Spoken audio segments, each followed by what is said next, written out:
tardes. ¿Cómo anda? ¿Cómo estás? Muy bien, muy bien. ¿Todo bien? ¿Todo bien? ¿Hacia dónde se dirigen? Oaxaca. Es que se ve como vehículo militar por abajo. Sí, no, ya me he parado por lo mismo, sí. Sí. ¿De qué parte vienen? Venimos de Río Blanco. Sí, sí. Aquí. This is not the first time we've been stopped by the police. We've been stopped all in all in our travels in Mexico maybe 5 times. They've given us very similar reasons for stopping us. The colour of our vehicle, we've got a green van and it's similar to the military colours. In Veracruz, what was the reason of Veracruz? The windows tinting.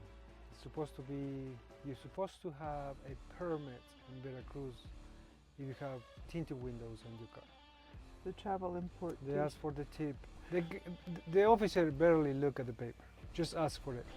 So we understand that it's common to get stopped by the police in Mexico if you have a foreign plate, and different people have different experiences. In every case for us it's been a good experience.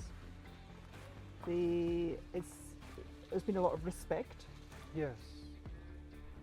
We note that they always spot our cameras. Actually, the last time we had pulled over, he actually pointed to the camera and asked me if we have a YouTube channel. And I said yes. Every single one they stop us, look at the camera. We have one over here, filming across all the time. We have one in front, filming all the time. One in the back, filming all the time. And we have inside, we have a couple of them too inside. The thing is, my first language is Spanish, so I speak with them in Spanish, and you will see in the video from the beginning. And I treat them like, hey, hi, how you doing? In español, hola, ¿cómo anda? And it's like the face change right away. You know, it's like They always ask they've been the same treated really nice. Yeah, we've been treated very nicely. Yes. They always ask the same things though. They ask where we're coming from and where we're going Yeah. to. ¿De dónde vienen? Where are you coming from? De dónde vienen. Yes. ¿A dónde van o a dónde se dirigen? And sometimes, ¿cuánto tiempo tienen en México? How long you been in Mexico? Actually, twice have been asked them asked that, and that's it. I mean, The key things when you get stopped by the police are relax, be very respectful. We have no fear at all. and for me, I think if you do speak Spanish, talk to them in Spanish. Don't try to be play dumb that you don't speak Spanish. But I think, as for me, it will be better. And if you do have cameras, use them. No la he visto, pero sí me dijeron sí. Adelante. No sé si Vaya bien. Gracias. No, tranquilo, gracias. Almost immediately after we got stopped this time by the police, we were on this mountain hill, and we had noticed that someone had passed us and they were pointing down. Oh, that's right. Yeah, I forgot. And you about had that. stopped to go out and check is there anything, and couldn't see anything on the front of the van, and we kept going, and then we got stopped by the police, and like 3 minutes later We have an alarm come up in the van, and it was the engine overheated alarm.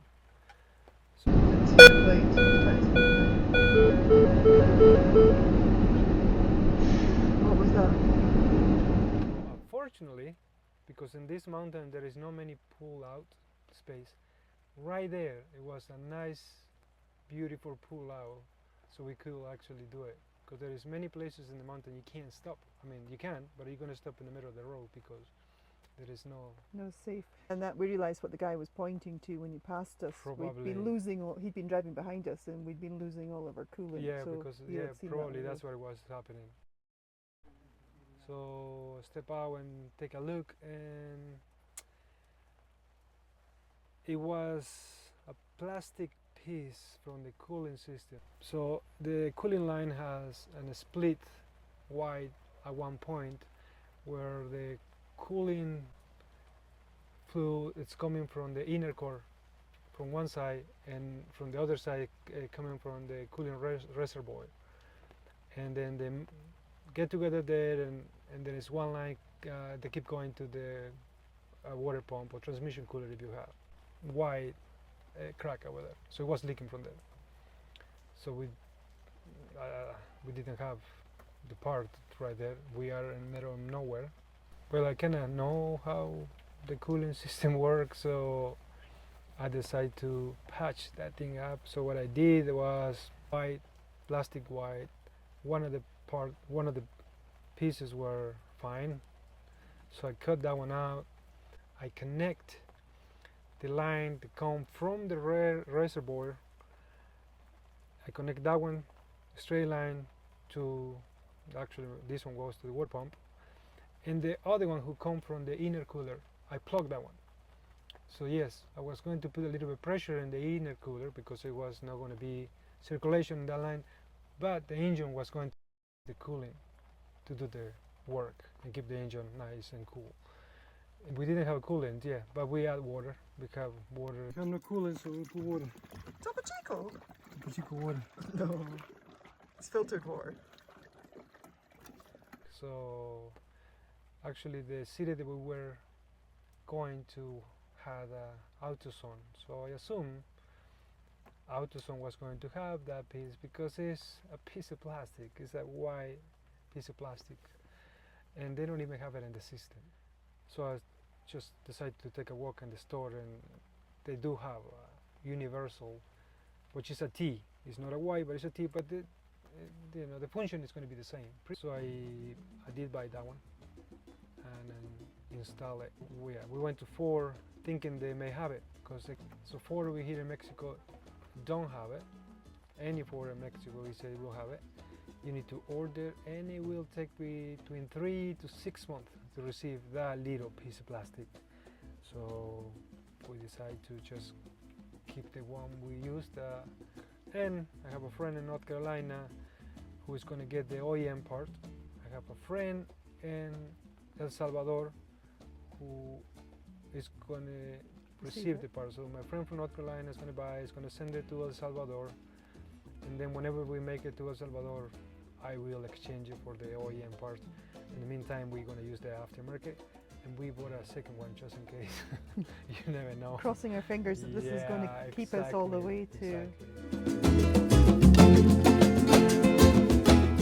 When we're driving in the United States of America or Canada, we fill up our water tank with the faucets or the taps that are readily available. You can get them in city parks, you can get them in state parks, and the normal method is for us to get our hose.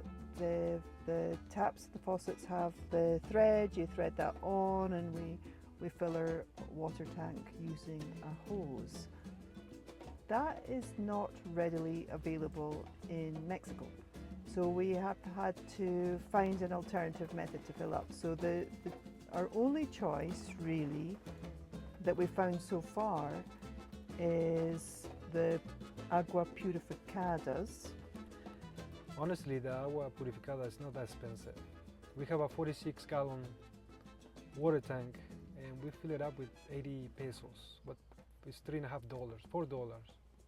The feeding for your fresh water tank, and our ones is in an awkward place. It's in an awkward place, but even if you had it on the outside of your van with the location to put a hose in, it would be difficult to do. Yeah, it's a challenge. I mean, so we do have a water pump. I bought it in Harbor Freight Tools for like $8. Our bed is already quite high up. Then the water pump above that is tall as well, and the garrafons are filled right to the brim. So we had to empty out a little bit of water because when you put the pump in, of course, the water comes out. You don't want water We found a method using a in pot. your bed. Yeah. Like in our case is that. It's quite an effective method actually for getting the water from any receptacle, whether it's a garrafon or a bucket of water that you pick from somewhere. You can use it. So it's a useful pump. So from the useful things to have when you're travelling, I would say that this water pump would be up there with definitely in the top 10 if not the top 5. Yeah. So one of the things we've discovered on the road in Mexico driving is that they change lanes sometimes. In the mountain, that's the first time we saw. You will see some arrows when you go up in the mountain or down in the mountain. You will see arrows in the road, painted in the road. Some of them are like a nice new arrows, some of them are kind of fade out. Faded, So you yeah. have to pay attention. So you need to drive on the wrong side of the road for a little bit until the arrows tell you to go back to your side. And in the city, The traffic lights we're used to are the red, amber, green. In the circles, quite bright. It's obvious to see. You're looking for those. You're used to those. This These one ones? is in a rectangular shape. I mean, not really bright. At least when you drive in the daytime. And they change from this Alto, alto, yes. stop. And then they change to green, so it's Siga. But one of the things is you find these lights most of the time, same situation. You are driving in the right side, so there is like two lanes going, so you're driving your lane in the right side. But at that time, now you need to cross line and go and drive in the wrong side of the road. In the line of traffic, and we're like, what on earth are we doing? Because the line in front of us was moving to the left lane, and when the light changed green, and then you see the opposite side coming to your lane. And if we hadn't been behind others, if we'd been in the first at the stop, we would have carried on the right lane, I would think not so. knowing, and then we would have been in Going the the wrong way. oncoming Yeah, flow that of would be traffic. dangerous. So you have to pay attention.